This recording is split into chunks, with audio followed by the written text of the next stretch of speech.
My name is Xavier Simmons, coming from the small town of Mount Kisco, New York.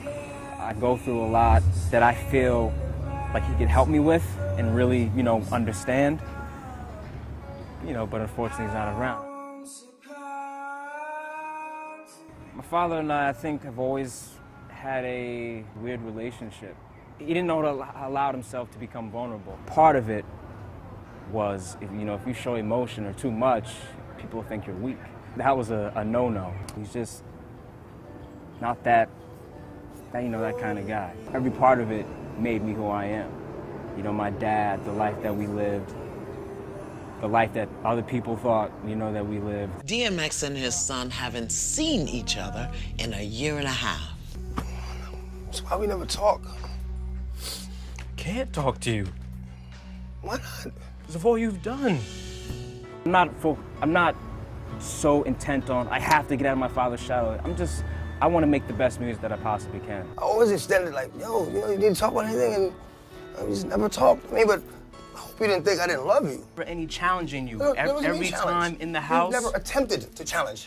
But you're not letting him finish. Hey, please. No, what the man? Hold on. Listen, this is my son right here. I'm talking to him. A long time ago, I stopped seeing my father as just my father. I started seeing him as a person. He's flawed. We created Celeb Kids reality show because there's a big discrepancy between the life we live and the life people think we live. I'm the king of rap, the end of the line. Some MCs, you call me shine. The word my kingdom, you must choose fire. I won't stop rocking till I retire. My name is Tyra Myrick's, 20 years old. I'm from Brooklyn, New York, and I'm also the daughter of Jam Master Jay. When I started my first clothing line, it was because my mother, I had racked up credit card bills, and my mother, when I was 16, and my mother said, you're spending money on high-class designers that don't even give back to your community. So my thing was that I can create a brand to give back to my community. So that's now 10% of each collection that we release goes to charity. So that's my whole thing, just giving back and inspiring. I started my line when I was 16. I graduated high school when I was 16. So I just want people to know that it's never too young to start. Go out there and get it, because there's always somebody that's younger than you plotting, ready to do what you could have did. I think I'm the angriest celeb kid. You understand where I'm coming from with this? This is Duchess Rhoda Pruitt, only child heiress of the Jimmy Castor bunch. Together, my dad and godfather are categorized as the second most sampled artists ever. They've been sampled by just about everybody in the industry, from Madonna, Kanye West, Christina Aguilera, Usher. I didn't really understand my family's fame.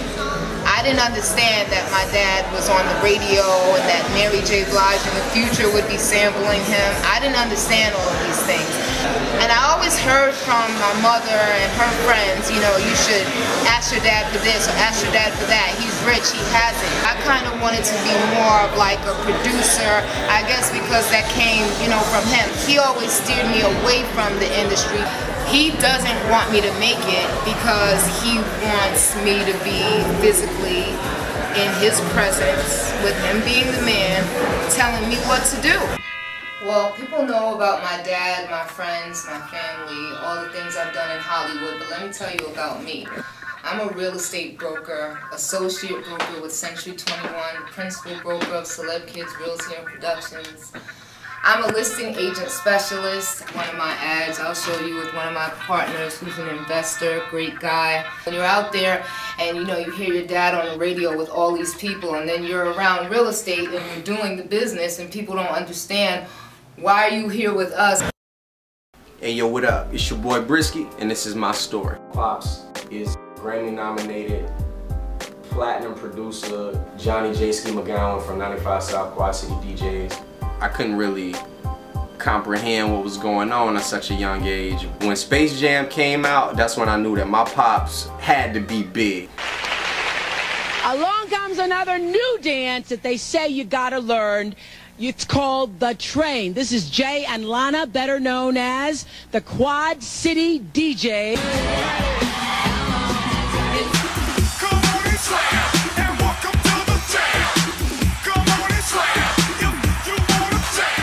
Very influenced as a child, seeing all of that. I wanted to be like Pops. So when I got a little older, I called Pops when I was like 11 years old and told him, look man, you know, I could do this. I want to rap. Gotta read to achieve. It's your boy John. From that point on, it was from 0 to 60, you know, like we did everything, shows, videos, photo shoots. You know, he just molded me. I've been grinding all through middle school and it didn't pop off. As a child, I'm like, damn, Pops, no, we can't stop. I always lived with my mom. So it was never like a big house for me as far as living in. No, I would visit my pop and visit the luxurious things. But as far as my life, I was always just me and my mom. She was struggling. Brave, you brave enough to make mistakes. You made up of what it takes, or is it all made up? Is you fake? Because of that, I'm willing to sacrifice everything that I have to, every and anything to make this dream come true. Respect me and keep quiet when the pastor pray. So mama, I'll study for my masters once I master grade. Class away, you looking at Ali when he was Cassius Clay. My father's name is Wayne Edwards. He was the vice president of Capitol Records. He signed people like MC Hammer, Tamia. He worked with Brian McKnight, L.A. Reid, Babyface, Raphael Sadiq, Tony, Michael Jackson, Mary J. Blige, Vanessa Williams. Play this a little bit for them. All I wanted him to do growing up was to show me how to be in the motherfucking industry. That's it. So now we've created Celeb Kids reality show to give all celeb kids a chance to not only come together on one platform to tell their stories, but to utilize this platform as a way to get from where they are right now and make their wildest dreams a reality.